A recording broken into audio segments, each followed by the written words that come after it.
Салам алейкум мекендештерим. Биз азыр Кызыл Машка болуп, Айова штатында кетип баратып, эс алуучу жайга токтодук жарым саатка. Анан мен сиздерге ушу эс алуу учурунда бир чакан кичинекей видео жасап коеюн деп чечтим. Ачыгын айтканда, мен Кыргызстанда болуп жаткан жаңылыктарды көптөн бери көрбөй калгам. Анткени көргөн сайын жүрөгү ооруп, убактылуу көрбөй турайынчы деп чечкем. Жакынкы учурдан баштап кайра көрө баштадым, достор, жаңылыктарды. Өткөндө бир жаңылык угуп, жүрөгүм абдан жылыды. Биздин президентибиз Садыр Нуркожоевич Жапаров өзүнүн Бишкектеги үйүн мамлекетке тапшырып, ушул үйүмдү аукцион аркылуу саткыладагы үйү жок биздин мекендештердин бир 10 чактысына аз процентте үй алып бергиле деп айтты. Ошол процентинин чоңдугу 3,5–4% менен бергиле деп айтты да, ошол абдан кубандырат. Анткени өнүккөн Америка өлкөсүндө үй алам дегендерге 3,5–4% менен берет, достор. Үйдү абдан сонун жаңылык болду. Мамлекеттин ажоосу коррупционерлерге пример келтирди, достор. Ошол берүүдө айтты биздин ажообуз. Мына мен шанс берип атам, колунда бар байлар менин жолумду жолдоп, байлыгыңардан мамлекетке берип жардам бергиле деди. Бул абдан чоң шанс. Ушуну колдонуш керек. Акыл болсо ошону колдонуш керек. Баарын бербесе дагы, анча-мынча байлыгын эли менен бөлүшсө, элдеринин, биздин кыргыз элинин ою өзгөрөт алар боюнча. Бүгүн дагы мен экинчи абдан сонун жаңылыкты көрүп калдым. Биздин Бишкек шаарында аянтчада военный парад болуп, жаңы алынган техникаларды биздин президентибиз кабыл алды. УКМКнын төрагасы Ташиев Камчыбек мырза айтты: биз эч кимге мындан ары жалдырабайбыз деп. Биз өзүбүздүн акчага военный техниканы алып, мамлекеттин чек арасын күчтөйбүз деди. Биздин президент жаңы келгенде айткан: биз чөгөлөп жатып тизебиздин баары болбой калды. Экинчи, биз башка мамлекеттерге жалдырабайбыз, өнүгүп өсөбүз. Баягы эски техникаларды, военный техникаларды акырындан жоготуп жаңылайбыз деген. Бул абдан сонун. Мен көп жолу айткам, күчтүү өлкөдөн эч качан элдери кетпейт деп. Баягы мигранттарды токтото албайбыз. Мигранттар кете берет, акырындан кете берет. Мамлекети күчтүү эмес болсо. Эгер мамлекет күчтүү болсо, эч качан жарандар башка өлкөнү самап, башка жакка кетпейт. Ошон үчүн азырынча мамлекетибиз толук күчүнө киргенге чейин жарандарыбыз чыкса дагы күчтүү мамлекетке барыш керек. Эчтекени ойлоп кереги жок, достор. Муну кылабыз, тигини кылабыз деп не деген миллиондогон, миллиардтаган сомдорду кетирип, болбогон ишке баягы короткондон көрөк, өнүккөн мамлекеттерди карап туруп эле, ошолордун технологиясын алып туруп эле туурап койсок, мамлекет өсөт, достор. Ошон үчүн абдан сүйүнүп атам. Кээ бир президенттерибиз келип алып, гектар жерге үйлөрдү, ранчолорду салып коюп, досум президент кылып коюп, башкарам деди эле. Анан элди унутуп коюп, бири-бири менен чабышкандарын көргөнбүз. Мына азыркы эки достчулугун көрсөтүп, күндөн күнгө жакындап, күндөн күнгө күчтүү болуп баратат. Достор, биздин Кыргызстан алакандай гана жер. Мына Америка Кошмо Штаты абдан өнүккөн өлкө закон иштейт. Закон кайсы мамлекетте иштесе, ошол мамлекет өнүгөт. Кыргызстан Американын бир кичинекей эле бир штатындай болгон мамлекет. Кичинекей мамлекетти көтөрүш абдан жеңил. Бизде дүйнөдөгү болгон байлыктардын баары бар. Ошол байлыктарды башка бирөөгө таратпай, өзүбүзгө өткөрүп, жакшынакай иштетсек, мамлекет өсөт, достор. Ошондой эки жаңылык менен сиздер менен бөлүшүп коеюн дегем. Жүрөгүм жылып калды. Мурдагы биздин акылман ата бабаларыбыздын сөздөрү бар. Качан ысык көлдөн ажоо болгондо Кыргызстан өнүгүп өсүп, дүйнөнү дөңгөрөтөт деген. Биз алакандай Кыргызстаныбызды сүйөлү, алакандай Кыргызстаныбызды колдойлу. Мен сиздерди Америкага келгиле деп аткан себебим, Америкага келип, Америкада жашап калгыла деген жерим жок. Күчтүү өнүккөн мамлекетке келип, өзүңүздөр бутуңуздарга туруп, мияктан тапкан акчаңыздарды, маянаңыздарды Кыргызстанга жиберсеңиздер, Кыргызстандын бюджети толуп, көптөгөн жакшынакай иштер болот, достор. Биз ошону менен салымыбызды кошобуз да. Ошон үчүн азыр грин карта оюну болуп атат. Аракет кылыңыздар.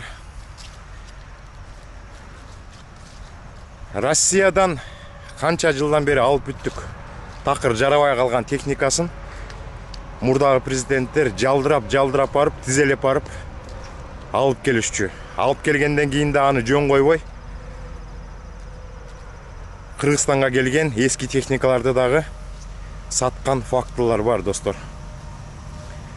Ошон үчүн азыркы ажообузду колдойлу, мындан дагы өнүгөлү, өнүккөн мамлекет бололу. Кыргызстан дүйнөдөгү эң бир сонун күчтүү мамлекет болуш керек, достор. Баарыбыз патриотпуз. Чет мамлекетте көптөгөн биздин күчтүү патриот жигиттерибиз бар. Бай жигиттерибиз бар. Кыргызстанга барып, бирдеме салалы дегенден мурда коркучу. Анткени мен дагы кичинекей бизнес ачып көргөм Кыргызстандан. Кыргызстандан бизнес ачкандан кийин эле бир жуманын ичинде бизнесиңди иштеткиң келбей калат. Ар жактан, бер жактан келип будалап салат. Налоговый келет, пожарный келет, свети келет, санэпстанциясы келет. Ачыла электе эле, эчтеке боло электе эле келип будалап салат. Ошон үчүн бизнес ачкың келбейт. Мен ошондо бизнес ачып, ошолордун баары келип настроение жок болуп отурсам, бир гражданкачан гражданский форма кийген бирөө келип айтат: "Мен келдим" дейт. "А сиз кимсиз?" десем, "Мен майормун" дейт. "Кайсы майор?" десем, "Мен майормун, берчүңдү бербейсиң, кете берейин" дейт. Ошондой история болгон. "Сиз кимсиз, түшүндүрбөйсүзбү? Кайсы майор?" десем, "Эми корочкамды көрүп атпайсыңбы? Мен майормун, берчүңдү бер, мен кетейин" дейт. Мен түшүнгөн жокмун дедим. "Түшүнгөн жокмун, эмне сурап атканыңызды? Сен майормун, бир 500 сом берип койсоң, акырындан кете берейин" дейт. Ошондо айткам менчи: "Майор болсоңуз өзүңүзгө майорсуз. Өзүңүздүн оокатыңызды кылыңыз. Бизнеске тийишкен ишиңиз кандай тийишкенге" деп. Ошондойлор токтош керек. Америкада бирөөлөр бизнес ачса, мамлекети жардам берет. Бир жылга чейин эч кандай проверка келбейт. Анан бир жылдан кийин келип, бир сыйра текшерип, туура эмес жасап аткан иштериңди көрсөтүп колдойт. Ошондой ойлор менен сиздерге бөлүшүп коеюн дедим. Кыргыз эли өссүн, өнсүн, жакырчылык кетсин, зарплаталар көбөйсүн, пенсиялар көбөйсүн. Биздин апалар, аталар азыр кичинекей 1 миң, 1,5 миң сом пенсия менен отурат. Бул эмнеге жетет?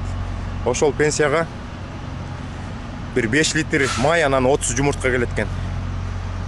Жандарын кантип багат?